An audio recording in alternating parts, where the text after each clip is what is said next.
الله وكفى وسلام على عباده الذين اصطفى أما بعد فأعوذ بالله من الشيطان الرجيم بسم الله الرحمن الرحيم لن ينال الله لحومها ولا دماؤها ولكن يناله التقوى منكم كذلك سخرها لكم لتكبروا الله على ما هداكم وبشر المحسنين وقال رسول الله صلى الله عليه وسلم أفضل أيام الدنيا أيام العشر ذي الحجة قال ولا مثلهن في سبيل الله قال ولا مثلهن في سبيل الله أو كما قال عليه الصلاة والسلام اللهم صل على محمد وعلى آل محمد كما صليت على إبراهيم وعلى آل إبراهيم إنك حميد مجيد اللهم بارك على محمد وعلى آل محمد كما باركت على إبراهيم وعلى آل إبراهيم إنك حميد مجيد আমরা এখন জিলহজ মাসে আছি। এই মাসটার নাম হলো জিলহজ, হজের মাস জিলহজ। এই জিলহজ মাসে আল্লাহ তাআলা অনেক বড় বড় দুটা আমল আমাদেরকে দান করছেন, যে আমল অন্য কোনো মাসে করাই যায় না। নামাজ আমরা যেমন এই মাসে পড়তেছি, আজকে পড়তেছি, কালকেও পড়তে পারবো। রোজা আমরা রমজান মাসে রাখি, রমজান মাস ছাড়া অন্য মাসেও আমরা নফল রোজা রাখতে পারি। কিন্তু এই জিলহজ মাসে আল্লাহ তাআলা বিশেষ দুইটা আমল দান করছেন। মাইক ঠিক করো। আল্লাহ তাআলা বিশেষ দুইটা আমল দান করছেন। একটা হলো কোরবানি, আরেকটি হলো হজ। এই হজ যেটা আছে এটা এই জিলহজ মাসের নির্ধারিত দিন ছাড়া অন্য দিন আপনি আরাফার ময়দানে বসে থাকলে কোনো সওয়াব হবে না। আপনি মিনার মাঠে গিয়ে আজকে বসে থাকলে কোনো আপনার সওয়াব হবে না। মুজদালিফাতে গিয়ে রাত্রি যাপন করলে আপনার কোনো লাভ হবে না। শুধু ওই নির্ধারিত দিন, যেই দিনগুলিতে মিনায় মুজদালিফায় হয়, 8 তারিখ, 9 তারিখ, 10, 11, 12 এই সময়গুলিতে আমাদের সময় ওখানে কাটালে আমরা সওয়াব পাই। হজের যে নির্ধারিত সময় আল্লাহ দিচ্ছেন, এছাড়া কোনোদিন আর অন্য সময় হজ করা যায় না। কোরবানির একটা সময় আল্লাহ দান করছেন, জিলহজ মাসের 10, 11, 12 এই 3 দিনের মধ্যে আমরা কোরবানি করলে কোরবানি হবে। অন্যদিন 1000 গরু জবে করলেও কোরবানি হবে না। ঠিক করো। যেন কোরবানি, হজ এগুলি কমায় দাও চালিত হয়। এই যে আমাদেরকে আল্লাহ তাআলা দান করছেন এই জিলহজ মাসে, এটা অনেক বড় ইবাদত। আর এই ইবাদত এই মাস ছাড়া, নির্দিষ্ট দিনগুলি ছাড়া করা সম্ভব না। এজন্য জিলহজ মাসের মর্যাদা অনেক বেশি। এখন তো ওয়াজ নসিহত, বিভিন্ন মৌসুমি আলোচনা করাটাই কঠিন হয়ে গেছে। সারা বিশ্বের মধ্যে মুসলমানদের বিভিন্ন হালাত, কোনোখানে মুসলমান শান্তিতে নাই। সারা বিশ্বে মুসলমান মজলুম। মুসলমান গিয়ে হাত মিলাইতেছে কাফেরের সাথে, যারা মুসলমানদের উপর বৃষ্টির মতো বোমা বর্ষণ করতেছে। আরবের বাদশাহ যুবরাজ তারা লাল গালিচা, জাম কালারের গালিচা বিছিয়ে তাদেরকে অভ্যর্থনা জানাইতেছে। যেখানে যাদের শক্তিতে ইসরায়েল মুসলমানদেরকে শহীদ করতেছে, তাদের সাথে আরবদের বন্ধুত্ব, মুসলমানের বন্ধুত্ব। অথচ আল্লাহ কোরআনে কারীমের মধ্যে বলছেন যে ইয়া আইয়ুহাল্লাযীনা আমানু লা তাত্তাখিযুল ইয়াহুদা ওয়ান নাসারা আউলিয়া। আল্লাহ ঈমানদারদেরকে ডেকে বলছে, কোন বেঈমানকে বলে নাই যে তোমরা ইহুদি নাসারাদেরকে বন্ধু বানিও না।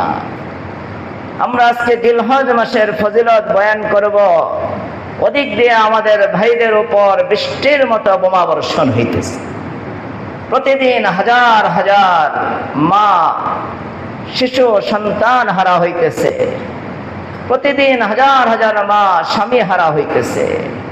হাজার ছেলে মেয়ে বাবা হারা এতিম হইতেছে।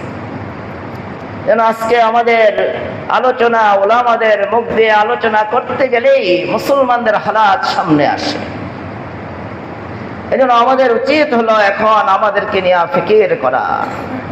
আমরা আল্লাহ বলতেছেন লা তাত্তাখিযুল ইয়াহুদা ওয়ান নাসারা, ইহুদি নাসারাদের সাথে তোমরা বন্ধুত্ব করো না। ইহুদি নাসারা তারা একে অপরের বন্ধু। ইহুদি নাসারার সাথে বন্ধুত্ব করবে, নাসারা ইহুদির সাথে বন্ধুত্ব করবে। উপর দিয়ে যদি দেখাও যায় তোমাদের সাথে হাত মিলাইতেছে, কিন্তু ভিতর দিয়ে তারা তোমাদের উপরে গোলা বর্ষণ, তোমাদেরকে হত্যা করারই পায়তারা করবে। আজকে আমাদের অবস্থা কত খারাপ, যেখানে আল্লাহ রাসূল সাল্লাল্লাহু আলাইহি সাল্লাম, যেখানে রাসূল সাল্লাল্লাহু আলাইহি সাল্লামের শিক্ষা আদর্শ বাস্তবায়ন হয়েছে, আজকে সেখানে মুসলমানদের শত্রুরা তাদের বন্ধু। এর কারণ কি? রাসূল আকরাম সাল্লাল্লাহু আলাইহি সাল্লাম 1400 বছর আগেই ভবিষ্যৎবাণী করে গেছেন যে এমন জমানা আমার উম্মতের উপর আসবে যে ইহুদি নাসারা, হিন্দু, বৌদ্ধ, খ্রিস্টান সব এক হয়ে মুসলমানদেরকে নিঃশেষ করে দেওয়ার জন্য একে অপরকে ডাকবে। যেভাবে দস্তরখান বিছিয়ে মানুষ মেহমানদেরকে ডাকে যে আসেন আমার দস্তরখানে খানা খান, এভাবে বিজাতিরা মুসলমানদেরকে নিঃশেষ করে দেওয়ার জন্য ডাকতে থাকবে। সাহাবায়ে কেরাম প্রশ্ন করছেন যে ইয়া রাসূলুল্লাহ, ওই সময় কি মুসলমান অনেক কম হবে? মুসলমানদেরকে নিঃশেষ করে দেওয়ার জন্য কাফেররা এভাবে একজোট হবে, মুসলমানদেরকে নিঃশেষ করে দিতে চাবে, মুসলমানকে সংখ্যায় কম হবে কিনা? আল্লাহ রাসূল বলছেন যে না, ওই সময় মুসলমান হবে অনেক, অগণিত। তখন তো মুসলমান ছিল হাতে গোনা কয়েকজন। 313 জন হাজার হাজার কাফেরের বিরুদ্ধে যুদ্ধ করে জয়লাভ করে ফেলেছে। 313 জনের সামনে হাজার হাজার কাফের, সশস্ত্র বাহিনী, শক্তিশালী কাফেররা দাঁড়াইতে পারে নাই, ভয়ে মুসলমানের দিকে তাকাইতে পারে নাই। এই জন্য সাহাবায়ে কেরাম প্রশ্ন করছে ইয়া রাসূলুল্লাহ, ওই সময় মুসলমান কম হবে কিনা, মুসলমান সংখ্যায় কম হবে কিনা, যে মুসলমানকে কাফেররা ভয় করবে না, মুসলমানকে নিঃশেষ করে দেওয়ার জন্য কাফেররা ডাকবে? আল্লাহ রাসূল বলছেন জবাবে, আবু দাউদ শরীফ বিভিন্ন সহিহ হাদিসের কিতাবে হাদিস বর্ণিত হয়েছে। আল্লাহ রাসূল বলছেন যে না, ওই সময় মুসলমান সংখ্যায় অনেক বেশি হবে। আজকে 100 কোটির উপরে মুসলমান অনেক বেশি হবে, কিন্তু তাদের অবস্থাটা কেমন হবে? গুসাউন কা গুসাইস সাইল। ওই সময় মুসলমান সংখ্যায় অনেক বেশি হবে, কিন্তু তারা পানির উপরে ভেসে যাওয়া খড়কুটার মতো হালকা হয়ে যাবে। তাদের কোনো ওজন থাকবে না। তাদেরকে হিন্দু, বৌদ্ধ, খ্রিস্টান তাদেরকে গণবেই না, তাদেরকে পিঁপড়ার চেয়ে দুর্বল মনে করবে, খড়কুটার মতো তাদেরকে দুর্বল মনে করবে। সাহাবায়ে কেরাম প্রশ্ন করছেন ইয়া রাসূলুল্লাহ, শেষ জমানায় এত মুসলমান হবে, কিন্তু মুসলমানদেরকে খড়কুটার মতো কাফেররা হালকা মনে করবে, ভয় পাবে না, এটার কারণ কি? আল্লাহ রাসূল 3টা কারণ বয়ান করছেন। হুব্বুদ দুনিয়া ওয়া কারাহিয়াতুল মাউত, যে মুসলমান খড়কুটার মতো হয়ে যাবে, মুসলমানের কোনো ওজন থাকবে না, মুসলমান একেবারে নিঃশক্ত, শক্তি থাকবে না, তাদেরকে কাফেররা কিছুই মনে করবে না। এর সবচেয়ে বড় কারণ হবে মুসলমানের অন্তরে দুনিয়ার ভালোবাসা বসে যাবে। আজকে আরবের যুবরাজ বলবো না শয়তান রাজ বলবো জানি না, যুবরাজ, কয়েক যুবরাজ, কাতারের যুবরাজ, দুবাইয়ের যুবরাজ, আরবের যুবরাজ, সব শয়তান রাজ এক হয়ে তারা দুনিয়ার ভালোবাসায় তারা মনে করতেছে তাদের এই পথ, তাদের গদি টিকে থাকার জন্য মিস্টার ট্রাম্প অনেক জরুরি। তারা এটা মনে করতেছে, তারা মনে করতেছে ট্রাম্প খুশি থাকলে, আমেরিকা খুশি থাকলে আমাদের গদি ঠিক থাকবে। বলেন এটা কি আখিরাত না দুনিয়া? বলেন এটা দুনিয়া না আখিরাত? এই দুনিয়ার ভালোবাসায় আজকে তারা আমেরিকার এই মালউন অভিশপ্ত লোকগুলিকে তারা পূজা করতেছে। আল্লাহ রাসূল বলে গেছেন হুব্বুদ দুনিয়া, যে মুসলমান যে হালকা হয়ে যাবে, মুসলমানের কোনো ওজন থাকবে না, মুসলমান কাফেরদের কাছে হালকা হয়ে যাবে, এর সবচেয়ে বড় কারণ হবে মুসলমানের অন্তরে দুনিয়া বসে যাবে।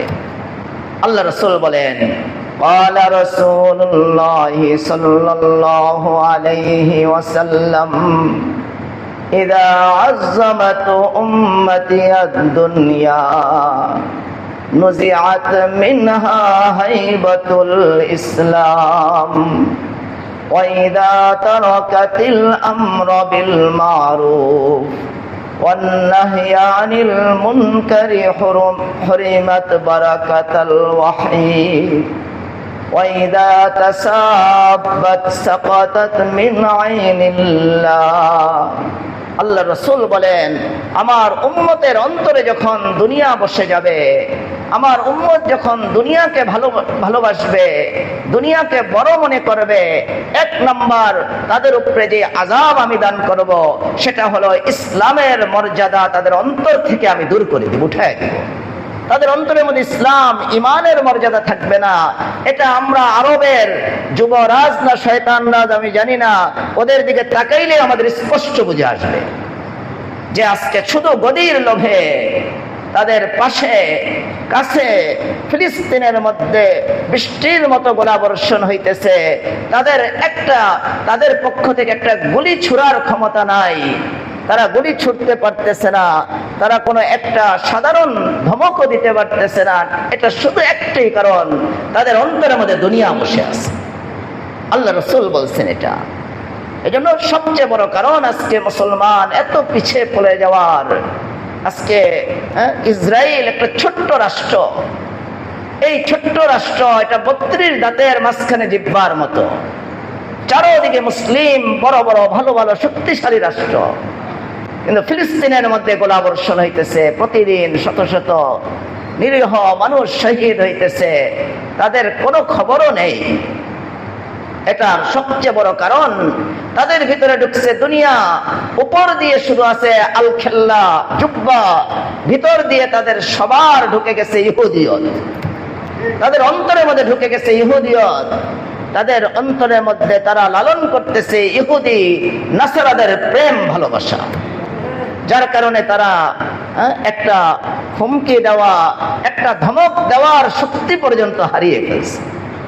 এজন্য আমরা আজকে আমাদের উচিত হলো দুনিয়ার ভালোবাসা, কারাহিয়াতুল মউত, মউতকে বেশি ভয় পাওয়া, মৃত্যুর ভয়ে, নিজের মৃত্যুর ভয়ে হক কথা বলা ছেড়ে দেওয়া, জিহাদ ছেড়ে দেওয়া। আল্লাহ রাসূল বলছেন এই 3 কারণে যে মুসলমান তাদের অন্তরের মধ্যে দুনিয়া বসে যাবে আর মৃত্যুর ভয়ে তারা জিহাদ ছেড়ে দিবে, এই কারণে তারা শেষ জমানায় কাফেরদের সামনে খড় কুটার চেয়ে হালকা হয়ে যাবে। এজন্য আমাদের অন্তর থেকে দুনিয়া সরাতে হবে, আমরা আমলের দিকে ঝুঁকতে হবে। যখন আমরা আমলের দিকে ঝুঁকবো ওই সময় আল্লাহ তাআলার পক্ষ থেকে আমাদের উপরে নসরত আসবে, সাহায্য আসবে। আমরা মনে করতেছি ওই রাষ্ট্র আমাদেরকে হেফাজত করবে, ওই রাষ্ট্র হেফাজত করবে, অতি নিকটতম সময় আল্লাহ দেখায় দিছে। যারা মনে করতো ওই রাষ্ট্র আমাদেরকে হেফাজত করবে, তারা হিন্দুদের পূজা শুরু করে দিছিল। আল্লাহ তাআলা দেখায় দিচ্ছেন যে তারা হেফাজত করতে পারে নাই। আল্লাহ তাআলা দুর্বল জনগণ দিয়ে তাদেরকে বেইজ্জত করে ছেড়ে দিয়েছে। এই যারা আজকে আরবের, আমার মনে হয় এই সময় বেশি দেরি নাই, হয়তো আমরা দেখে যাব আজকে তারা যাদেরকে মহব্বত করতেছে, মনে করতেছে তাদের গদি টিকিয়ে রাখবে আমেরিকা, গদি টিকিয়ে রাখবে ইসরায়েল। এক সময় হয়তোবা তাদেরকেও আরব ছেড়ে পালাতে হবে, ইসরায়েলে আরব ছেড়ে পালাইতে হবে আমেরিকায়, যেভাবে আমাদের অতি নিকটতম সময় আল্লাহ দেখাইছেন। এই জন্য আমরা আমলের দিকে ঝুঁকবো।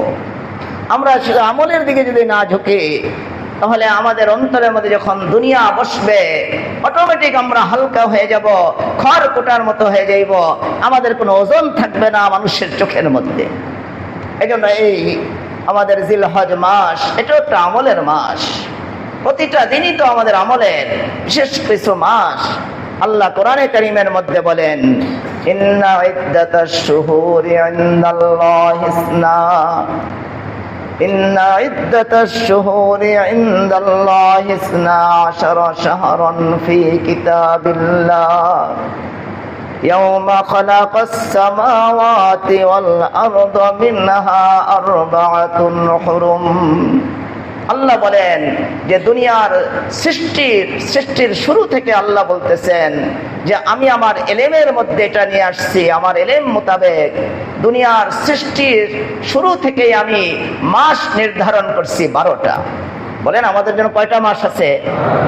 আল্লাহ বলেন মিনহা আরবাতুন হুরুম, 12টা মাস। এর মধ্যে 4টা মাসকে আল্লাহ বলতেছেন আমি অধিক সম্মানী করছি। এর মধ্যে একেবারে খুব অধিক সম্মানী, অনেক মর্যাদাবান মাস হলো জিলহজ মাস। এই জিলহজ মাস আল্লাহ আমাদেরকে দান করছেন।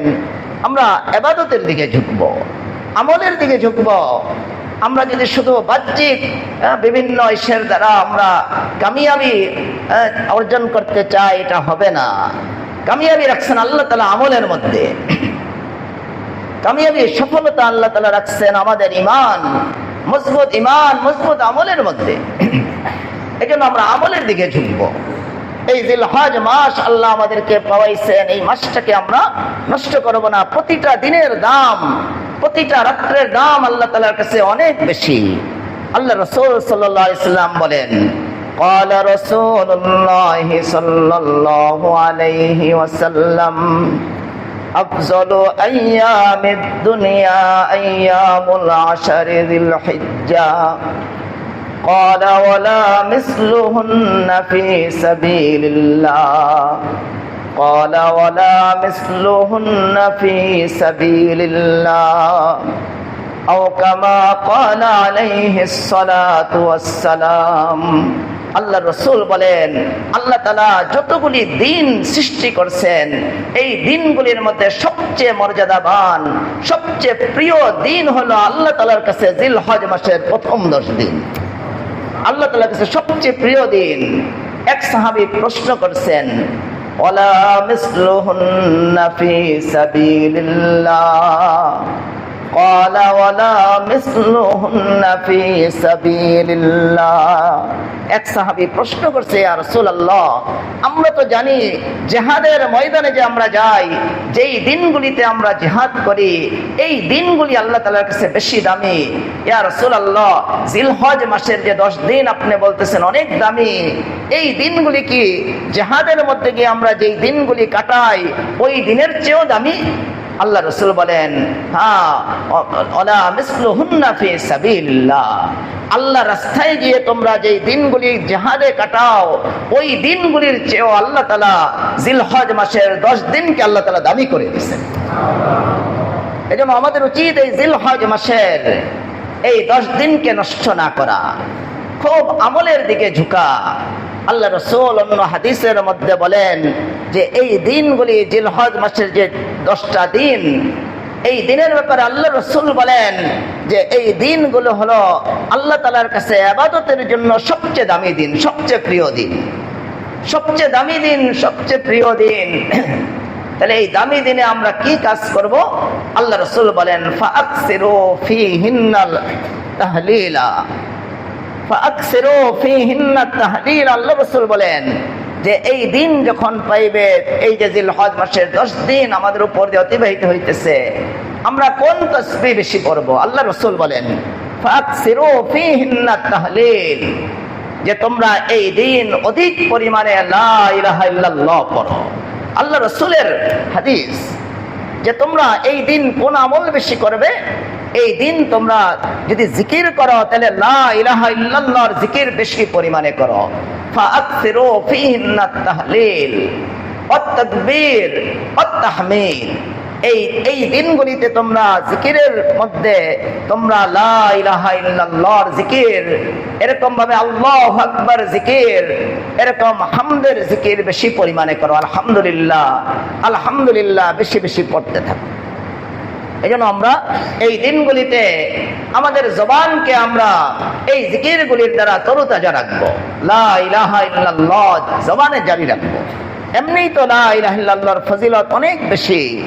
আল্লাহ রাসূল বলেন যে কালিমা লা ইলাহা ইল্লাল্লাহ এটা এমন একটা কালিমা, এটা মুমিনের মুখ থেকে বের হওয়ার সাথে সাথে দ্রুত গতিতে এটা আরশে আজিমের নিচে চলে যায়। আর আরশে আজিমের নিচে গিয়ে আল্লাহ তাআলার কাছে সুপারিশ করতে থাকে, আল্লাহ আপনার অমুক বান্দায় আমি এই জিকিরটা লা ইলাহা ইল্লাল্লাহ পড়ছে, আল্লাহ আপনি তাকে ক্ষমা করে দেন। আল্লাহ রাসূল বলেন قال رسول الله صلى الله عليه وسلم من قال لا إله إلا الله مخلصا دخل الجنة।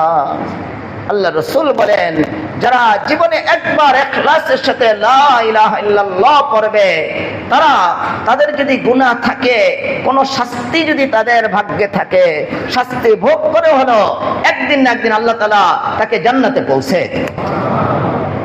আর তাকবীর পড়া, আল্লাহু আকবার পড়তে থাকা। হাদিসের মধ্যে আসছে কেউ যদি পড়ে আল্লাহু আকবার এতটুকু যদি একবার পড়ে, আল্লাহ তাআলা এই একবার আল্লাহু আকবারের কারণে তার মিজানের পাল্লাকে অর্ধেক ভারী করে দেন। আর যদি সে আলহামদুলিল্লাহ পড়ে তাহলে আল্লাহ তাআলা তার মিজানের পাল্লাকে আরো অর্ধেক ভারী করে দেন। এটা আল্লাহ রাসূল বলতেছেন ফাআকসিরু ফীহিন্নাত তাকবীর ফাআকসিরু ফীহিন্নাত তাহলিল ওয়াত তাকবীরা ওয়াত তাহমিদা আও কামা ক্বালা আলাইহিস সালাতু ওয়াস সালাম। আল্লাহ রাসূল বলেন যে তোমরা এই দিনগুলিতে অধিক পরিমাণে লা ইলাহা ইল্লাল্লাহ পড়ে গেলে আমাদের ইবাদত, আমরা এই আমলগুলি করতে পারি। অন্য হাদিসের মধ্যে আল্লাহ রাসূল সাল্লাল্লাহু আলাইহি ওয়াসাল্লাম বলেন ক্বালা রাসূলুল্লাহ সাল্লাল্লাহু আলাইহি ওয়াসাল্লাম মা মিন আইয়ামিন আহাব্বু ইলাল্লাহি আন ইউতাআব্বাদা লাহু মিন আশরি যিল হিজ্জা। যে এই জিলহজ মাসের যে 10 দিন আছে, এই 10 দিনের ইবাদতের চেয়ে অন্য কোন ইবাদত, অন্য কোন মাসের ইবাদত আল্লাহ তাআলার কাছে এত দামি নয়। জিলহজ মাসের ইবাদত আল্লাহ তাআলার কাছে অনেক দামি। কতটুক দামি? আল্লাহ রাসূল বলেন যে ইয়াদিলু সিয়ামু কুল্লি ইয়াউমিন মিনহা বিসিয়ামি সানাতিন। এই মাসের এক এক দিনের রোজা, আজকে অনেক ভাইয়েরা দেখছি রোজা রেখে আসছে, যুবক ভাইয়েরা রোজা রেখে ওনারা দেখি মসজিদের কোনায়, ওই মসজিদে ওনারা ইফতার করতেছেন। রোজা রেখে ওনারা আসছেন, অল্প বয়সের, অনেকে ব্যবসায়ী, চাকরিজীবী, আলেম না, অনেকে আলহামদুলিল্লাহ আলেমরা তো আরো বেশি রাখে। আল্লাহ রাসূল বলেন ইবাদতের জন্য সবচেয়ে দামি হলো এই যে সময় আমাদের উপরে কাটতেছে, জিলহজ মাসের সময়গুলি 10 দিন। আল্লাহ রাসূল বলেন এই 10 দিনের ইবাদত আল্লাহ তাআলার কাছে সবচেয়ে প্রিয়। কেমন প্রিয়? আল্লাহ রাসূল বলেন ইয়াদিলু সিয়ামু কুল্লি ইয়াউমিন মিনহা বিসিয়ামি সানাতিন। যে এই 10 দিনের যে এক এক দিনের রোজা আল্লাহ তাআলার কাছে কত দামি। আল্লাহ রাসূল বলেন এক এক দিনের রোজার বদলায় আল্লাহ তাআলা এই 10 দিনের এক এক দিনের রোজার বদলায় আল্লাহ তাআলা 1 বছর রোজা রাখার সওয়াব লিখে দেন। ও কিয়ামু কুল্লি লাইলাতিন মিনহা বিকিয়ামি লাইলাতিল কদরি। আর এই যে রাত্রগুলি আমাদের উপরে অতিবাহিত হইতেছে, আজকে একটা রাত্র, আগামীকাল রাত্র, ঈদের রাত্র পর্যন্ত, এই রাত্রগুলির দাম কত? আল্লাহ রাসূল বলতেছেন যে লাইলাতুল কদরের যে মূল্য মর্যাদা, লাইলাতুল কদরে ইবাদত করলে যে পরিমাণ সওয়াব আল্লাহ দান করেন, জিলহজ মাসের প্রত্যেকটা রাত্রে আল্লাহ তাআলা ইবাদতের ওই পরিমাণ সওয়াব দিয়ে দেন। এজন্য আমাদের উচিত হলো এই মাসের এই 10টা দিনকে খুব হেফাজত করা।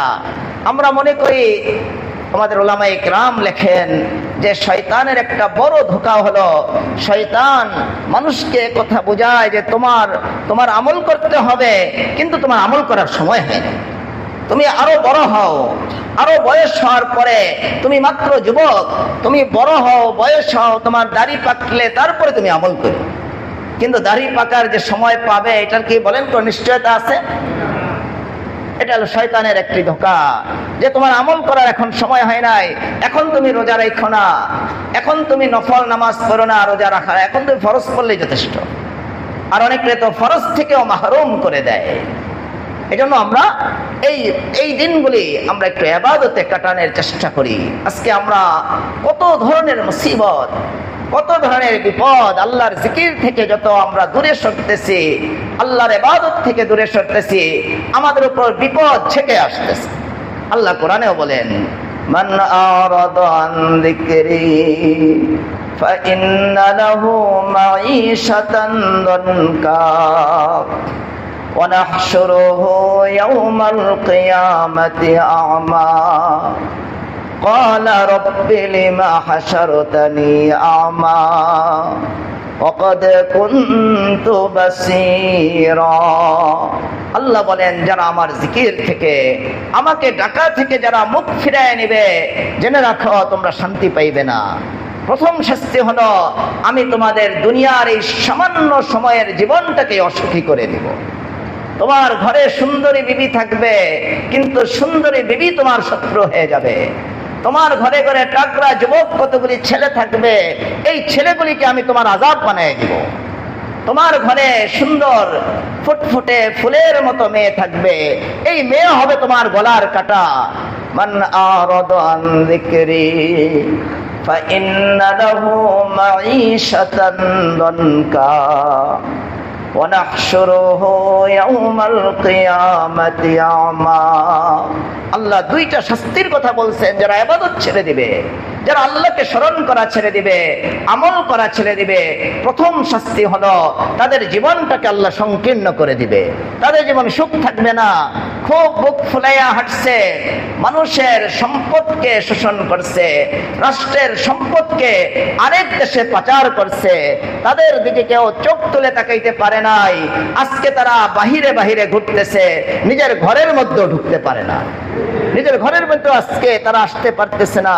তাদের জন্য আল্লাহ তাআলা এই ছোট্ট জমিন, যেটা তার জন্য খুব স্বাধীন রাষ্ট্র ছিল, সেখানে বুক ফুলিয়ে বিচরণ করছে, আজকে এখানে নিজের ঘরের মধ্যেই প্রবেশ করতে পারতেছে না।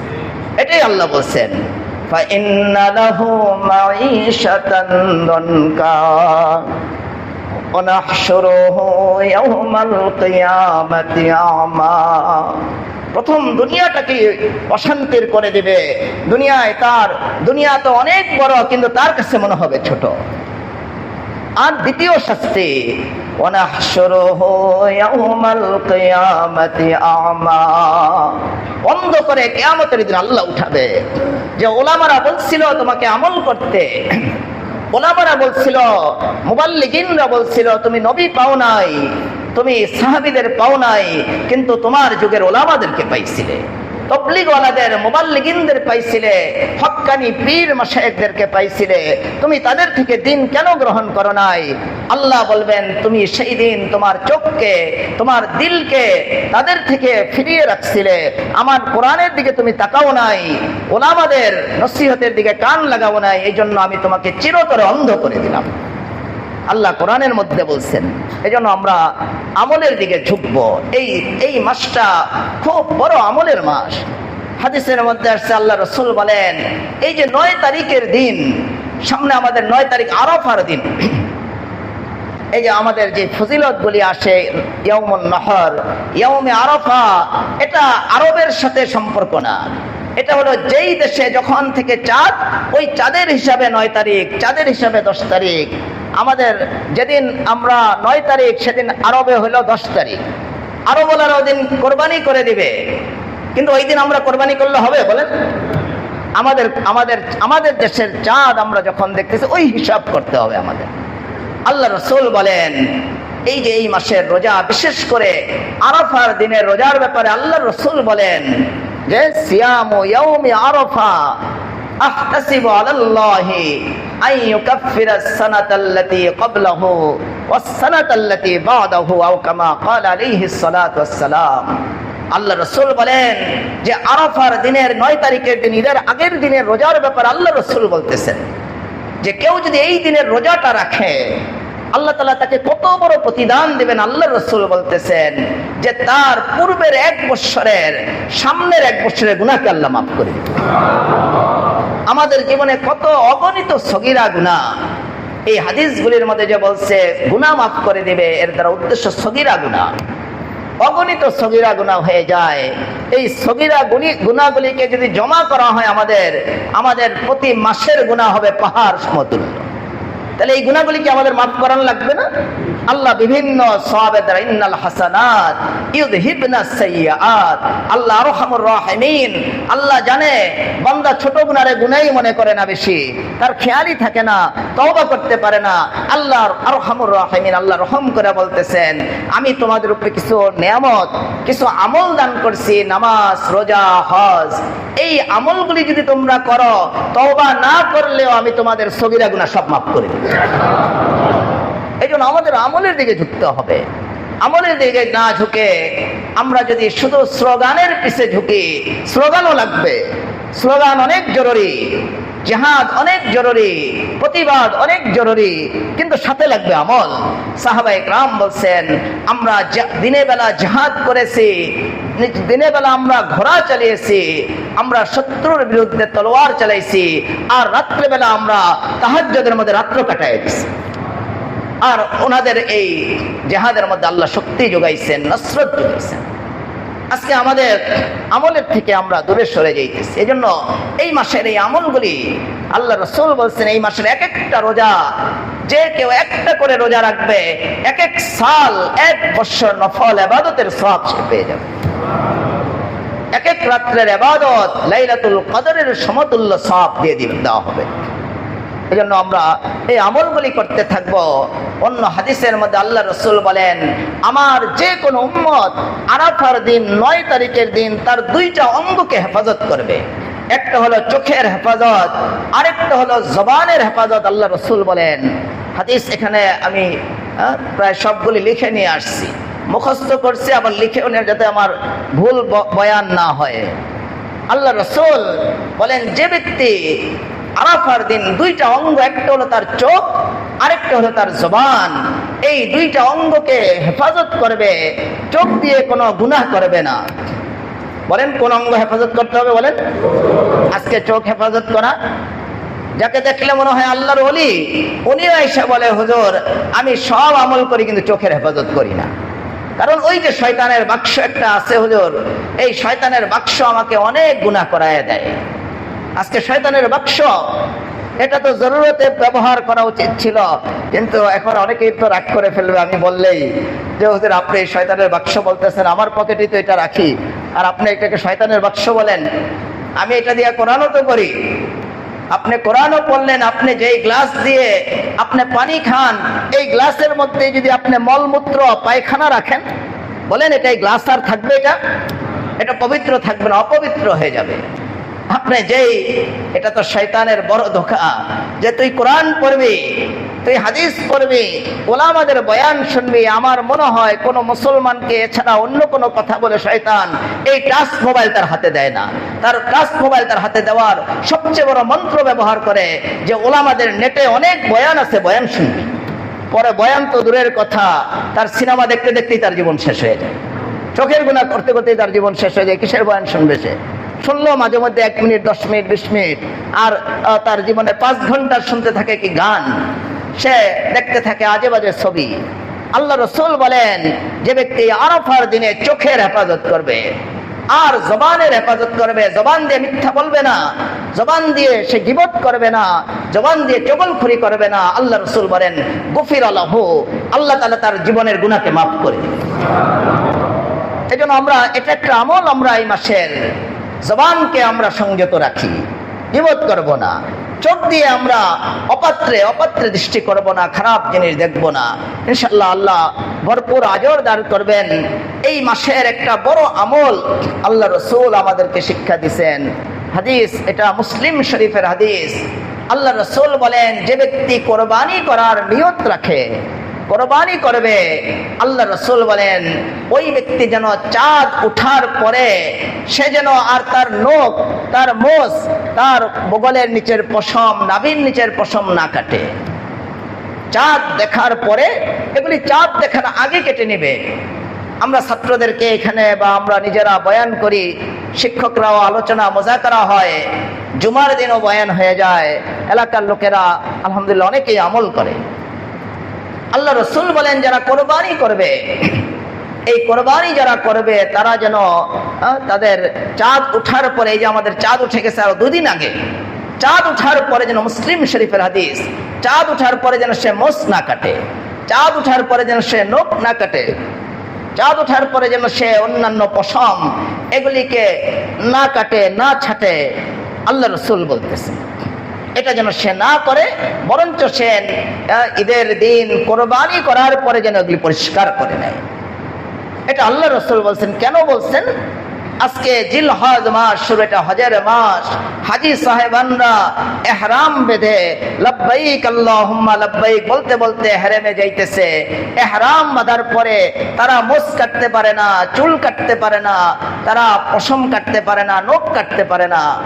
আর আরাফার ময়দানে যখন তারা যায়, এহরাম বাঁধা থাকে, এগুলি তো কিছুই কাটা যায় না। আমরা তো আর আরাফার ময়দানে যেতে পারতেছি না। হাদিসের মধ্যে আসছে আরাফার দিন 9 তারিখের দিনে জিলহজ মাসের আরাফার ময়দানে লক্ষ লক্ষ মুসলমান উপস্থিত, দোয়ায় লিপ্ত। আল্লাহ তাআলা এদের উপর বৃষ্টির মতো রহমত বর্ষণ করতে থাকে। আল্লাহ তাআলা এদের উপর বৃষ্টির মতো মাগফিরাত বর্ষণ করতে থাকে। তাদের কোনো দোয়া আল্লাহ ফিরায় দেয় না। যদি দোয়া কবুল হওয়ার মতো তার হালাল রিজিক, হালাল সম্পদ দিয়ে সে যদি হজে যেয়ে থাকে, তার প্রত্যেকটা দোয়াকে আল্লাহ কবুল করবেন। তাকে নিষ্পাপ শিশুর মতো বানিয়ে তারপরে নিজের দেশে আল্লাহ তাকে ফিরায় আনবে। এত বড় রহমত, এত বড় মাগফিরাতের ভাগীদার হয়ে যেতেছে হাজী সাহেবেরা। তাহলে আমাদের কিছু রহমত মাগফিরাত দরকার না বলেন? আল্লাহ ওই হাজী সাহেবদের সাথে যেন আমাদের কিছু সাদৃশ্য হয়ে যায়।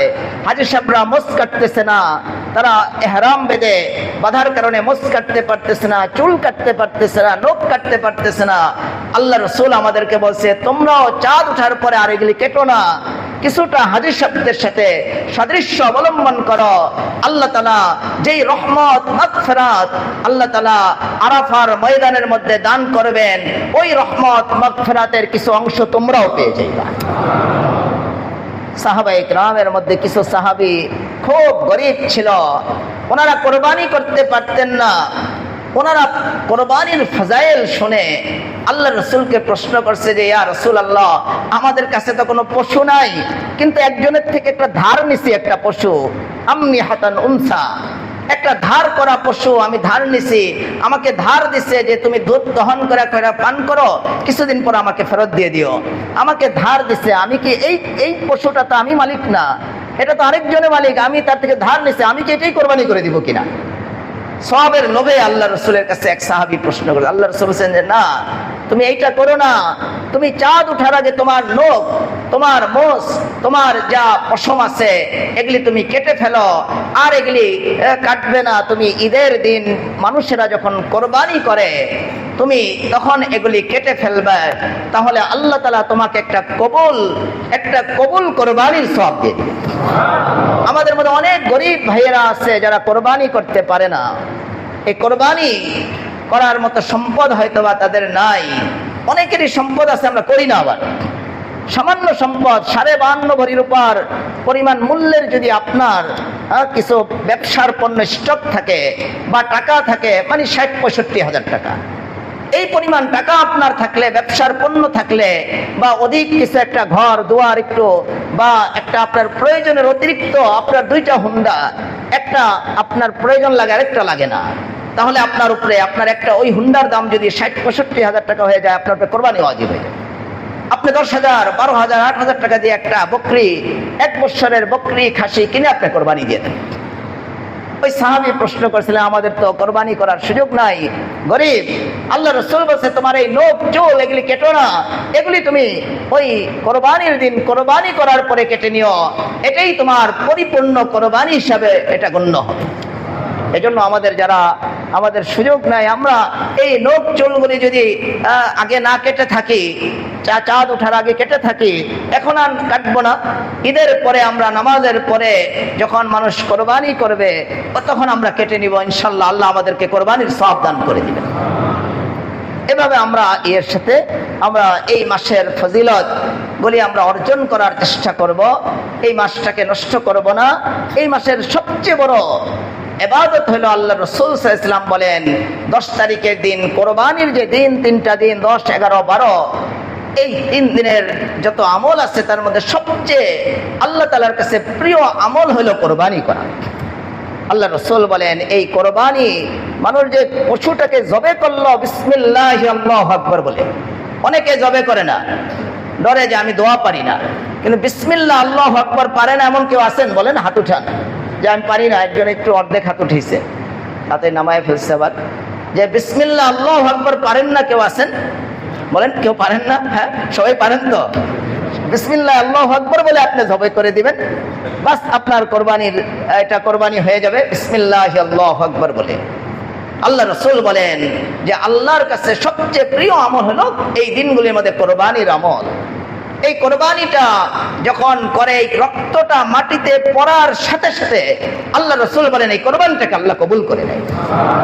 আর এই কোরবানির পশু কিয়ামতের দিন উপস্থিত হবে, কিয়ামতের দিন উপস্থিত হবে তার শিং, তার চামড়া, তার এরকম খুর, এগুলি নিয়ে কিয়ামতের দিন উপস্থিত হবে, আর এগুলিকে মিজানের পাল্লার মধ্যে ওজন করা হবে। এজন্য আমরা কোরবানির ব্যাপারে আমরা করব না, অলসতা গাফলত করব না। আল্লাহ রাসূল সাল্লাল্লাহু আলাইহি ওয়াসাল্লামকে সাহাবায়ে কিরাম প্রশ্ন করছে, ইয়া রাসূলুল্লাহ মা হাযিহিল আযাহিয়ু, ইয়া রাসূলুল্লাহ এই যে কোরবানির কথা বলতেছেন, এই কোরবানিটা কি?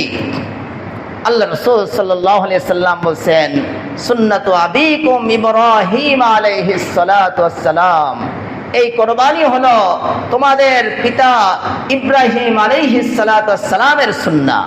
বলেন, এটা কার সুন্নাত? ইব্রাহিম আলাইহিস সালামের সুন্নাহ তরিকা। এটা আমাদের উপর ওয়াজিব যারা মালদার। সুন্নাহ মানে পথ পন্থা নীতি। এটা ইব্রাহিম আলাইহিস সালাতু ওয়াস সালাম থেকে এই নীতিটা আসছে। সাহাবায়ে কিরাম প্রশ্ন করছেন, ফামা লানা ফিহা ইয়া রাসূলুল্লাহ, ইয়া রাসূলুল্লাহ আমরা যদি কোরবানি করি, আমরা কোরবানি করলে আমাদের লাভ কি হবে? আল্লাহ রাসূল সাল্লাল্লাহু আলাইহি সাল্লাম বলেন, বিকুল্লি শারাতিন হাসানা, তোমরা যে কোরবানি করবে গরু, উট, মহিষ, দুম্বা, এগুলির শরীরের মধ্যে যে পশম আছে, যত অগণিত পশম আছে, সেই অনুপাতে আল্লাহ তাআলা তোমাদের আমলনামায় সওয়াব লিখে দেন। এজন্য আমরা কোরবানি করবো। এটা ইব্রাহিম আলাইহিস সালাতু ওয়াস সালামের সুন্নাহ। ইব্রাহিম আলাইহিস সালাতু ওয়াস সালামকে আল্লাহ তাআলা সরাসরি আদেশ করে নাই। ইব্রাহিম আলাইহিস সালাতু ওয়াস সালামকে আল্লাহ তাআলা স্বপ্নে দেখাইছেন। স্বপ্নে বলছেন যে তুমি তোমার ছেলে ইসমাইলকে কোরবানি করে দাও। আল্লাহ ইব্রাহিম আলাইহিস সালামকে একটু বেশি পরীক্ষা করছেন, আগুনের মধ্যে ফেলে দেওয়ার পরীক্ষা, কত ধরনের পরীক্ষা ওনার উপর। ছেলে দেয় না, আল্লাহ ছেলে দেন না। ৮৬ বছর পর্যন্ত উনি আল্লাহর কাছে দোয়া করছেন, রব্বি হাবলি মিনাস সালিহিন, রব্বি হাবলি মিনাস সালিহিন। আমরা তো একদিন 2 দিন দোয়া করে আমরা হয়রান হয়ে যাই, ইন্ডিয়া চলে যাই চিকিৎসা করতে, হিন্দুকে দোয়া নিতে, হিন্দুদের দোয়া নিতে। আর অনেকে যায় মাজারে গিয়া যাও ইমান আসলে ইমানটারে বরবাদ করে আসে। বাবার কাছে গিয়া ছেলে চায়, বাবার কাছে কে বাবা অমুক, যে নামাজও করে না, রোজাও রাখে না, যে কোনো গোসলও করে না, তার শরীরের সামনে দিয়ে যাওয়া যায় না, মুর্দারের লাশের মতো তার শরীর থেকে দুর্গন্ধ আসে, সে আল্লাহর ওলি হবে কিনা বলেন? সে কি আল্লাহর ওলি হবে? সে তো আল্লাহর ওলি না। তার কাছে যায় দোয়া চাইতে। আর কেউ যায় ইন্ডিয়া, হিন্দুর কাছে চিকিৎসা করতে। আর ইব্রাহিম আলাইহিস সালাতু ওয়াস সালাম ৮৬ বছর পর্যন্ত দোয়া করছে, রব্বি হাবলি মিনাস সালিহিন, রব্বি হাবলি মিনাস সালিহিন। আল্লাহ ৮৬ বছর বয়সে ওনার দোয়া কবুল করছে। 86 বছর বয়সে একেবারে ফুলের মতো সুন্দর, ফেরেশতার মতো পবিত্র একটা ফুটফুটে সন্তান ইসমাইল আলাইহিস সালামকে দান করেছেন। এই সন্তানটা একটু বড় হওয়ার পরেই আল্লাহ তাআলা আদেশ করছেন, হে ইব্রাহিম, তুমি আমারে বেশি ভালোবাসো না তোমার ছেলেকে ভালোবাসো, এটা আমার পরীক্ষা করতে হবে। তুমি তোমার এই কলিজার টুকরা ছেলেটাকে জবে করে দাও।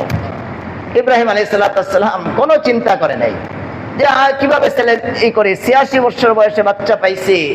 আমরা হইলে কত তাবিল করতাম, কত কিছু করতাম, অনেক কিছুর পথ পন্থা অবলম্বন বা না মানাই হয়তো অনেকে ছেড়ে দিত। ইব্রাহিম আলাইহিস সালাম কোনো তাবিল করে নাই, উনি সরাসরি ছেলেকে বলতেছে যে হে ছেলে, আল্লাহ আমাকে বলতেছে তোমাকে জবে করতে, তুমি বলো আমি কি করব। ইয়া বুনাইয়া ইন্নী আরা ফিল মানামি আন্নী আযবাহুকা ফানজুর মাযা তারা। হে আমার ছেলে, আল্লাহ আমাকে বলতেছে, আমি স্বপ্নে দেখতেছি আল্লাহ আমাকে বলতেছে তোমাকে জবে করে দেওয়ার জন্য, কোরবানি করে দেওয়ার জন্য, তুমি বলো এখন কি করতে পারি। ইসমাইল আলাইহিস সালাম বয়স মাত্র 7। হযরত মুফাসসিরিন ইকরাম লিখছেন, মারিফুল কোরআনের মধ্যে লেখেন ওনার বয়স মাত্র 7 বছর। এই ছেলে, আমাদের 7 বছরের ছেলেরা তো প্রস্রাব করে পানি নেওয়াই বুঝে না, তখনও তাদেরকে মা তাদেরকে ভাত খাওয়ায় দেয়। আর এই 7 বছরের ছেলে কি জবাব দিতেছে, ইয়া আবাতি ফাআল মা তুমার সাতাজিদুনি ইনশাআল্লাহু মিনাস সাবিরিন। হে আমার আব্বা, আল্লাহ আপনাকে বলছে আমাকে জবে করার জন্য, আপনি আমাকে কেন জিজ্ঞাসা করতেছেন? আব্বা, আপনি আমাকে জিজ্ঞাসা না করে নির্দ্বিধায় আপনি আমাকে জবে করে কোরবানি করে দেন। ফালাম্মা আসলামা ওয়া তাল্লাহু লিল জাবিন ওয়া নাদাইনাহু ইয়া ইব্রাহিম قد صدقت الرؤيا إنا كذلك نجزي المحسنين। আল্লাহ বলেন যে যখন ইব্রাহিম আর ইসমাইল দুজন আমার হুকুমের সামনে সিলিন্ডার করলো, তারা কোনো অবাধ্যতা প্রকাশ করলো না। তারা ইব্রাহিম আলাইহিস সালাম ছুরি হাতে নিয়ে নিল, আর ইসমাইল ছোট বাচ্চা নির্দ্বিধায় ছুরির নিচে শুয়ে পড়ল। ফালাম্মা আসলামা ওয়া তাল্লাহু লিল জাবিন। আল্লাহ বলতেছেন, ইব্রাহিম আমার এই নেক বান্দা মিন ইবাদিয়াস সালিহিন, আমার নেক বান্দাদের মধ্যে অন্যতম নেক বান্দা, তার ছেলেটাকে এরকম সোজা করে চিৎ করে শোয়ায় নাই। ওয়া তাল্লাহু লিল জাবিন, তাকে উপুত করে শোয়াইছে, তার চেহারাটা যেন মাটির দিকে থাকে। জবে করতে গেলে যেন ছেলের চেহারার দিকে নজর না পড়ে, ছেলের চেহারার দিকে দৃষ্টি পড়লে ভালোবাসা জন্ম হইতে পারে, অন্তরের মধ্যে ভালোবাসার আবেগের ঢেউ আসতে পারে, আল্লাহর হুকুম পালনের মধ্যে ব্যাঘাত ঘটতে পারে। এই জন্য ছেলেকে উপুত করে শোয়া জবে করার চেষ্টা করতেছে। ওয়াতাল্লাহু লিল জাবিন। এই দৃশ্য দেখে তো আসমানের ফেরেশতারা পর্যন্ত হতভম্ব হয়ে গেছে যে আল্লাহ, আপনার খলিল আর খলিলের ছেলে সে এরকম জবে হয়ে যাবে। আল্লাহ আপনি তাদের উপরে রহম করেন, আল্লাহ আপনি তাদের উপরে রহম করেন। আল্লাহ রহম করছেন। ওয়ানাদাইনাহু ইয়া ইব্রাহিম। হাদিসের মধ্যে আসছে জিবরিল আমিন আলাইহিস সালাম ডরে গেছেন। জিবরিল আমিন আলাইহিস সালাম এত বড় ফেরেশতা, উনি ভয় পেয়ে গেছেন। হাদিসের মধ্যে আসছে যে এই মনে হয় ইসমাইল জবে হয়ে গেল। আল্লাহ তাআলা ইব্রাহিম আলাইহিস সালামের ইসমাইল আলাইহিস সালামের জায়গার মধ্যে যাতে একটা দুম্বা নিয়ে যায়, এই জন্য হযরত জিবরিল আমিন আলাইহিস সালামকে আদেশ করছে। জিবরিল আমিন আলাইহিস সালাম মনে করছে এই দুম্বা নিয়ে আমি দুনিয়াতে পৌঁছতে না জানি ইসমাইল জবে হয়ে যায়। ওই আসমানে থাকা অবস্থায় উনি আওয়াজ দিয়েছেন, আল্লাহু আকবার, আল্লাহু আকবার। ইব্রাহিম আলাইহিস সালাম এই আওয়াজ, উনি তো জবে করার জন্য চেষ্টা করতেছেন, ছুরি চলতেছে না, ছুরি কাজ করতেছে না। আল্লাহু আকবার আওয়াজ শুনে উনি তাকায় দেখতেছেন হযরত জিবরিল আমিন আলাইহিস সালাম জান্নাতি দুম্বা নিয়ে আকাশ থেকে আসতেছে। এই অবস্থা দেখে হযরত ইব্রাহিম আলাইহিস সালাম পড়ছে লা ইলাহা ইল্লাল্লাহু আল্লাহু আকবার। এই এই এই তাসবিহটা পরে উনি ছুরি যখন উঠাইছেন, ইসমাইল আলাইহিস সালাম তাকায় দেখে পাশেই জান্নাতি দুম্বা, ওনার আব্বা ওনাকে ছেড়ে দিতেছেন। তখন ইসমাইল আলাইহিস সালাম ছোট শিশু আল্লাহর প্রশংসা বয়ান করছে, আল্লাহু আকবার ওয়ালিল্লাহিল হামদ। এই তিন মহান সত্তার থেকে আল্লাহ তাআলা এই তাসবিহটা প্রকাশ করেছিলেন। জিবরিল আমিন আলাইহিস সালাম বলছেন আল্লাহু আকবার আল্লাহু আকবার। আর এই তাসবিহ শুনে ইব্রাহিম আলাইহিস সালাম উপরে তাকায় উনি পড়ছেন লা ইলাহা ইল্লাল্লাহু আল্লাহু আকবার। ইসমাইল আলাইহিস সালাম শরীর নিচ থেকে উঠে পড়ছেন আল্লাহু আকবার ওয়ালিল্লাহিল হামদ। আল্লাহ তাআলার কাছে এত প্রিয় হয়েছে, আমাদের উপরে প্রত্যেক নামাজের পরে এই 9 তারিখের ফজর থেকে নিয়ে 13 তারিখের আসর পর্যন্ত আমরা প্রতিদিন আমরা একবার প্রত্যেক নামাজের পরে একবার এই তাসবিহটা আল্লাহু আকবার লা ইলাহা ইল্লাল্লাহু আল্লাহু আকবার ওয়ালিল্লাহিল হামদ পড়া ওয়াজিব আমাদের। এটা আমাদের উপরে ওয়াজিব, মা বোনদের উপরে ওয়াজিব, এটা আমাদের পড়তে হবে। আমাদেরও পড়তে হবে 9 তারিখের ফজর থেকে নিয়ে 13 তারিখের আসর পর্যন্ত আমাদের এই তাসবিহ পড়ে যেতে হবে। এটা মা বোনদেরকে আমরা বলে দিব। আমাদের মা বোন আমরা তো পড়ি, মসজিদে আওয়াজ করে পড়ি, একটু আওয়াজ করে পড়া উচিত। এটা আস্তে পড়ার তাসবিহ, এটা জোরে পড়বেন, সামান্য জোরে পড়বেন যেন সবাই শুনে ফেলে। ইমাম সাহেব ভুলে গেলে একজন কিছু থেকে জোরে আওয়াজ করে পড়ে দিবেন, তাহলে ইমাম সাহেবের স্মরণ হয়ে যাবে, সবার এই তাসবিহটা আদায় হয়ে যাবে। অনেক মা বোনেরা পড়ে না, ওদের ওয়াজিব তরক হইতেছে, গুনাহ হবে। এজন্য তাদের ওই নামাজের জায়গার মধ্যে এই তাসবিহটা যেন বড় করে লিখে রাখে, প্রত্যেক নামাজের পরে যেন ওনাদের চোখে পড়ে, ওনারা যেন এই তাসবিহটা পড়ে দেয় আল্লাহু আকবার লা ইলাহা ইল্লাল্লাহু আল্লাহু আকবার ওয়ালিল্লাহিল হামদ। এটা আল্লাহ তাআলা ওই তিন মহান সত্তা থেকে বের করছেন এই তাসবিহ। হযরত জিবরিল আমিন আলাইহিস সালাম, ইব্রাহিম আলাইহিস সালাম, ইসমাইল আলাইহিস সালাম, তিনজনের সমন্বয়, তিনজনের জিকিরের সমন্বয়ে এই জিকিরটা তৈরি হয়েছে। এজন্য আমরা এটা রাসূল সাল্লাল্লাহু আলাইহি ওয়াসাল্লাম বলেন যে এটা হলো ইব্রাহিম আলাইহিস সালামের সুন্নাহ। ইব্রাহিম আলাইহিস সালাম নিজের ছেলেকে জবাই করতেছিলেন। ফালাম্মা আসলামা ওয়া তাল্লাহু লিল জাবিন ওয়া নাদাইনাহু ইয়া ইব্রাহিম ক্বাদ সাদ্দাকতার রুয়া ইন্না কাযালিকা নাজজিল মুহসিনিন।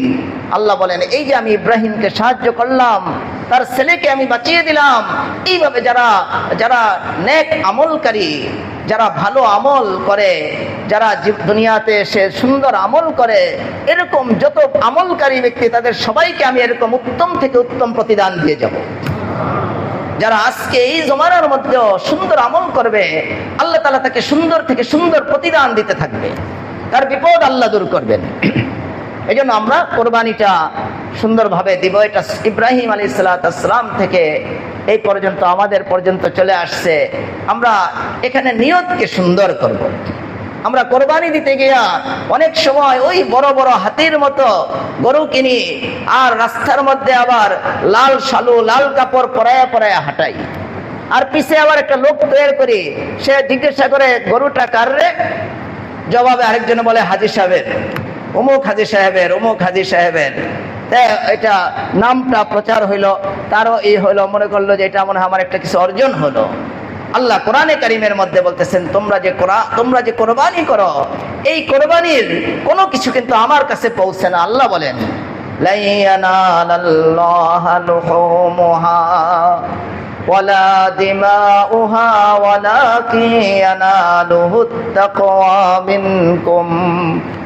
আল্লাহ বলতেছেন যে তোমরা যে কোরবানি করো, এই কোরবানির রক্ত, গোশত, এগুলির চামড়া, এগুলি কিছু আমার কাছে পৌঁছে না। কোরবানির রক্ত, গোশত, চামড়া এগুলি বান্দা আমার কাছে পৌঁছে না। তোমরা তোমাদের কোরবানির রক্ত, গোশত, চামড়া, আরো যত গোশত আছে এগুলি তো বান্দা তুমি খাও, কিন্তু এগুলির কোনো চামড়া, গোশত কিন্তু বান্দা আমার কাছে পৌঁছে না। এগুলির একমাত্র তোমাদের অন্তরের যে তাকওয়া, শুদ্ধ নিয়ত আছে, এটাই শুধু আমার কাছে পৌঁছে। আমরা যদি শুদ্ধ নিয়তে কোরবানি করি, এটাই আল্লাহ কবুল করবেন। আল্লাহ দেখবেন না আপনার কোরবানির মধ্যে, আপনার এই পশুর মধ্যে কয় মণ গোশত আছে। আপনি যদি ছোট্ট একটা বকরি, 1 বৎসরের একটা বকরি বা 2 বৎসরের গরু, মহিষ আর উট হলে 5 বৎসর, এরকম একটা প্রাণী আপনি যদি জবাই করে দেন, আল্লাহকে খুশি করার জন্য কোরবানি করে দেন, প্রত্যেক পশমের বিনিময়ে এক একটা করে সওয়াব আল্লাহ দান করে দিবেন। আর যদি আপনি অশুদ্ধ নিয়তে কোরবানি করেন, সওয়াব তো দূরের কথা, আপনার আমলনামার মধ্যে গুনাহ লেখা হবে, রিয়ার গুনাহ।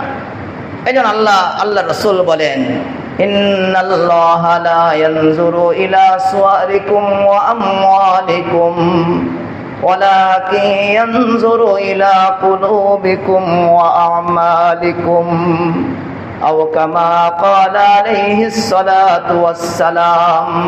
আল্লাহ রাসূল বলেন, আল্লাহ তাআলার কাছে শুধু তোমাদের যে সুরত, তোমাদের আকৃতি, তোমাদের টাকা পয়সা সম্পদ, এটা আল্লাহ তাআলা দেখেন না। কে সম্পদের মালিক, কার সম্পদ কম, এটা আল্লাহ তাআলা দেখেন না। আল্লাহ তাআলা এটা দেখবেন না আপনি ধনী না গরিব, আপনি সুন্দর না কালো, আপনি আরবের না বাঙালি, এটা আল্লাহ দেখবেন না। আল্লাহ শুধু দেখবে আমাদের শুদ্ধ নিয়তকে, আল্লাহ শুধু দেখবে আমাদের অন্তরের তাকওয়াকে। এজন্য আমরা কোরবানিটা করব খুব শুদ্ধ নিয়তে, হালাল টাকা দিয়ে। 5 জন 6 জনে আপনি কোরবানি করতেছেন, একজন সুদী ব্যাংকে চাকরি করে, সুদী লেনদেনে লিপ্ত, এই লোকটাকে আপনি কোরবানিতে নিলেন, আপনাদের 5 জনের সবার কোরবানি বরবাদ হয়ে গেল, কোনো লাভ হলো না। 5 জনে কোরবানি করলেন, একজনে নিয়ত করছে আমি কোরবানি কি করবো, আমার ফ্রিজের মধ্যে কিছু গোশত দরকার, সারা 6 মাস যেন গোশত কিনতে না হয়, গোশত খাওয়ার নিয়তে সে, আর গোশত স্টক করার নিয়তে সে কোরবানি করলো। বা মানুষকে দেখানোর জন্য যে আমি 5টা গরু কিনছি, কোরবানি করছি, এই মনোভাব নিয়ে যদি কেউ কোরবানি করে, তার কারণে অন্য যারা শরীক আছে তাদের কোরবানি নষ্ট হয়ে যাবে। এজন্য শরীকি কোরবানি পারলে না করা, আর করলে যাচাই করে যাদের মাল পূর্ণ হালাল, যাদের নিয়ত শুদ্ধ, তাদের সাথে আপনি শরীক হন। এছাড়া আপনি শরীকি কোরবানি করলে আপনার কোরবানিটা বরবাদ হয়ে যেতে পারে। কোরবানির মধ্যে আমরা নিয়তকে শুদ্ধ রাখবো। এই কোরবানির সবচেয়ে বড় শিক্ষা, ইব্রাহিম আলাইহিস সালাম ওনার ছেলেকে উনি জবে করতে তৈয়ার হয়ে গেছে, উনি কোনো আকল খাটায় নাই যে এটা কেন করব, কেন জবে করব, এটা জুলুম, কোনো প্রতিবাদ করে নাই, বিনা বাক্যে আল্লাহর হুকুমকে মেনে নিছে। এই কোরবানির ইতিহাস থেকে আমাদের বড় শিক্ষা হলো, আল্লাহর কোনো আদেশ যদি আমাদের সামনে আসে, আল্লাহ তাআলার কোনো নিষেধ যদি আমাদের সামনে আসে, বিনা বাক্যে আমাদের মেনে নেওয়া, এটাই হলো কোরবানির বড় শিক্ষা। আমরা পশু জবাই করে দেই, কিন্তু আমাদের ভিতরের বড় পশু রয়ে গেছে, আমরা আমাদের ভিতরের পশুকে আমরা সরাই না। আমরা বাহিরের গরু এনে জবাই করতেছি, কিন্তু আমাদের আজমালায়ে বাহারাদারি আজবাহায়ে নিজহাম, যে মানুষের মধ্যে 2টা অবস্থা আছে। একটা হলো ফেরেশতাদের গুণ, আরেকটা হলো পশু, হিংস্র পশুরও যে গুণ দোষ আছে, হিংস্র পশুর অবস্থা তার মধ্যে বিরাজ করে মানুষের মধ্যে, আর ফেরেশতাদের গুণও থাকে। কেউ মেহনত যদি করে ফেরেশতাদের গুণকে জাগ্রত করবে, তাহলে আল্লাহ তাআলা তার মধ্যে ফেরেশতাদের যে গুণাবলী, ইবাদত বন্দেগী, এরকম ভাবে আল্লাহর আনুগত্য, এগুলি আল্লাহ তাআলা তার জীবনে দিয়ে দিবেন। আর কেউ যদি এর উপরে মেহনত না করে, ওই পশুত্বামি, পশুর মতো তার জীবন হয়ে যাবে, পশুর মতো তার জীবন হয়ে যাবে। এই জন্য আমরা যেভাবে কোরবানি করতেছি, পশু, আমাদের ভিতরের মধ্যে যে পশু আছে, পশুত্বামি আছে, পশুর গুণ আছে, পশুর মতো হিংস্রতা আছে, এটাকেও আমরা কোরবানি করার চেষ্টা করব, এটাকে আমরা দূর করার চেষ্টা করব। আর নাহলে এই পশু কোরবানি করে আমরা সব তো পাবই, কিন্তু ভিতরের পশু যদি লালন করি, তাহলে আমরা পশু কোরবানি করে সব পাবো, ওদিক দিয়ে আমরা অন্য গুনাহে লিপ্ত হয়ে আল্লাহ তাআলার অপছন্দনীয় বান্দাদের অন্তর্ভুক্ত হয়ে যেতে হবে। এই জন্য আমরা নিজের ভিতরকে আমরা সংশোধন করব। পশু আমাদের মধ্যে অনেক খারাপ অবস্থা থাকে, অন্তরের মধ্যে বিভিন্ন আমরাজ থাকে, আমরা এই বিভিন্ন রোগগুলির খুব চিকিৎসা করব। এগুলির চিকিৎসা আমাদের হবে ওলামাদের কাছে, বারবার আমরা ওলামাদের কাছে যাইব। আল্লাহ রাসূল বলেন, লা ইয়াশকা জালিসুহুম, যারা ওলামাদের কাছে যায়, ওলামাদের কথা শুনে, আল্লাহ এই লোকগুলিকে মাহরুম হইতে দেয় না। অন্য হাদিসের মধ্যে আল্লাহ রাসূল বলেন, ওলামাদের কাছে যাও, গেলে কি লাভ হবে? যে বৃষ্টি পড়লে, এই যে বৃষ্টি হইতেছে, দেখবেন যেই মাঠে ঘাস নাই, বৃষ্টির পানির কারণে আল্লাহ তাআলা ওই মৃত জমিনগুলিকে জীবিত করে দিতেছে, ঘাস হইতেছে। আল্লাহ রসুল বলেন, যারা ওলামাদের মজলিসে যায়, ওলামাদের নসিহত শোনে, আল্লাহ তাআলা ওই যেই লোকগুলির অন্তর মরে গেছে, আল্লাহ তাআলা ওলামাদের নসিহতের বরকতে তাদের মৃত অন্তরকে আল্লাহ জীবিত করে দেয়। এই জন্য আমরা ওলামাদের কাছে যে আমরা দিন শিখবো। অনেক মাসাইল মৌলানা সাহেব বলছেন, অনেক আগেই ওনাকে দায়িত্ব দিয়ে দেওয়া হয়েছে। আলহামদুলিল্লাহ সুন্দরভাবে আপনাদের মাসলা মাসাইল বলছেন। একটু এক সপ্তাহ আগে আমাদের মাহফিল হয়ে গেছে। এই কাছের এলাকার লোকে এসে বলছে, হুজুর আমি জানি না, এখন মাইকের আওয়াজ শুনে আমি বুঝলাম এলান হয় নাই বেশি। আমরা ইনশাল্লাহ সামনের মাহফিল আবার হবে, আমরা খুব নিজেকে গোটায় রাখবো, আমলের দিকে ঝুঁকবো, আমল সুন্দর করব, আল্লাহর নসরত সাহায্য আসতে থাকবে। আমল থেকে আমরা দূরে সরব না। যত আমল থেকে দূরে সরব তত আমাদের জীবনের মধ্যে অশান্তি, পেরেশানি, বিভিন্ন হালাত আসতে থাকবে, আমরা হয়রান হয়ে যাইব। আসবাব দিয়ে এটা কিন্তু হবে না। আমি কিছুদিন আগে পড়লাম, আমি তো নেট ফেট চালাই না, একটু পত্রিকা পড়লাম, মিস্টার ট্রাম্প আর ওদিক দিয়ে তার স্ত্রী, তাদের মাসকে মাস দেখা হয় না। এক বাড়িতে থাকে ওইটাই, আর এক বাড়িতে ওইটাই, একটা লোক একটা কোন দেখা নাই, এক গাড়িতে উঠে না দুইটাই। খুব শান্তির জীবন নাকি বলেন? কোন শান্তির জীবন নাই। আর আমাদের আকাবিররা, ওনাদের কাছে মন্ত্রী গেছে যে হুজুর আপনার জন্য কি করতে পারি। আমাদের এক বড় মুরব্বী, উনি বলছেন আমার জন্য তোমার কিছু করার লাগবে না, আমারে আল্লাহ তাআলা একটা বউ দিছে, দুইটা বউ দিছে। ওরা দুই স্ত্রী ছিল। কয় আমার স্ত্রী আমার মাথায় তেল দিয়ে দেয়, আরেক স্ত্রী আমার পাও টিপ দিয়ে দেয়। তোমার স্ত্রী বলো কি করে? আরেক রুমে থাকে। তুমি আমার কি দিবা? তুমি আমাকে কি দিবা? তোমার স্ত্রীকেই তুমি কাছে নিতে পারো নাই, তোমার স্ত্রী তোমার আপন না, আমার তো দুই স্ত্রী আমার আপন। উনি বলে দিছে, মন্ত্রী সাহেবকে তাড়িয়ে দিছে যে তোমার কিছু আমার প্রয়োজন নেই। আমরা যাদেরকে আমরা এখন অনেক সুখী মনে করি, আসলে এত সুখী না। তারা অনেক পেরেশানিতে আছে, অনেক সংকটে তারা আছে। আপনি আমেরিকা যাবেন, আমার আত্মীয় স্বজন অনেকে আলহামদুলিল্লাহ লন্ডনে, আলহামদুলিল্লাহ বলবো না নাউজুবিল্লাহ পড়বো জানি না, আমার বলছিল দোয়া চাইতে আসছিল। আমি দোয়া তো করতে পারবো না, লন্ডন যাইবা, আমার তো দোয়া আসতেছে না। আমার খুব ঘনিষ্ঠ আত্মীয় লন্ডনের, আমার মুখ দিয়ে দোয়া আর আসলে আমি একটু করছি, আল্লাহ তোমার হেফাজত করুন, তোমার যেন গোমরা না করে, পথভ্রষ্ট না করে। আমেরিকা, লন্ডন, জাপান, জার্মান যাইতে হলে আমার তো আর দোয়া আসে না, দোয়া এটা আসে আল্লাহ তোমার মুসলমান বানায় যেন ফিরা আনে। তুমি আরবে যাও, এখন আরবের অবস্থাও ভালো না। আমি নিজে মক্কার মধ্যে, আমি একটু বাহিরে গেছিলাম কোরবানি করার জন্য। আমি এই পাশের হয়তো 15-10 কিলোমিটারের মধ্যে একটু বাহিরে গেছি, 10-12 কিলোমিটারের মধ্যে দেখি ডেক সেট বাজায় গান বাজিতে, ডেকসে গান বাজিতে। আমি জিজ্ঞেস করলাম মক্কায় গান? কয় হুজুর আরো কত কিছু হয়, এত স্বাভাবিক কিছু হইলেই তারা ডেক সেট বাজায়, গান বাজায়। এখন তো কত, এটা তো হবেই দিন দিন কিয়ামতের আগ মুহূর্ত। আমরা আমাদের ইমানকে সুন্দর রাখবো, আমলের দিকে ঝুঁকবো। এই 10টা দিন আমরা নষ্ট করব না। আমরা খুব চেষ্টা করব নফল রোজা, রাত্রে জাগরণ, রাত্রে জেগে কিছু নফল ইবাদত বাড়িয়ে দেওয়ার, পারবো তো ইনশাল্লাহ। আর এই জবানকে হেফাজত করব। জবান দিয়ে আমরা গীবত, অনর্থক গীবত, অনর্থক আমরা গীবতে লিপ্ত হয়ে যাই। ওই আলেমের এই দোষ, ওই আলেমের এই দোষ, ওই মুহতামিমের এই দোষ, ওই ইমামের এই দোষ, সব দোষ ওলামাদের, নাউজুবিল্লাহ। খালি আমাদের মুখে ওলামাদের দোষ, অথচ জাতির শ্রেষ্ঠ আফরাদ, শ্রেষ্ঠ লোক হলো ওলামা। আর আমরা তাদের বদনাম করে আমাদের জবানকে আমরা খুব লড়াই, দোকানে দোকানে বসে বসে বিভিন্ন ভাবে জবানকে হেফাজত করব, চোখকে হেফাজত করবো। আল্লাহ আমাদের সবাইকে কবুল করেন, আল্লাহ এই মাহফিলকে ভরপুর কবুল করেন। আমাদের সামনের যে কোরবানি, এই কোরবানিকে আল্লাহ তাআলা কবুল করেন। এই জিলহজ মাসের ফজিলতগুলিকে আল্লাহ তাআলা অর্জন করার তৌফিক দান করেন।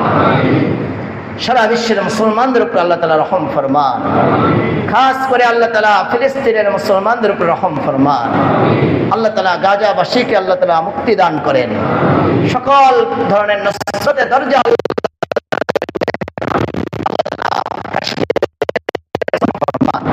পুরা হিন্দুস্তানের মুসলমানদের উপর রহম ফরমান, আরাকানের মুসলমানদের উপর রহম ফরমান। যেখানে মুসলমান মজলুম, সমস্ত মজলুম মুসলমানদের ভরপুর সাহায্য করেন। সুবহানাকাল্লাহুম্মা বিহামদিকা আশহাদু আল্লা ইলাহা ইল্লা আনতা আস্তাগফিরুকা ওয়া আতুবু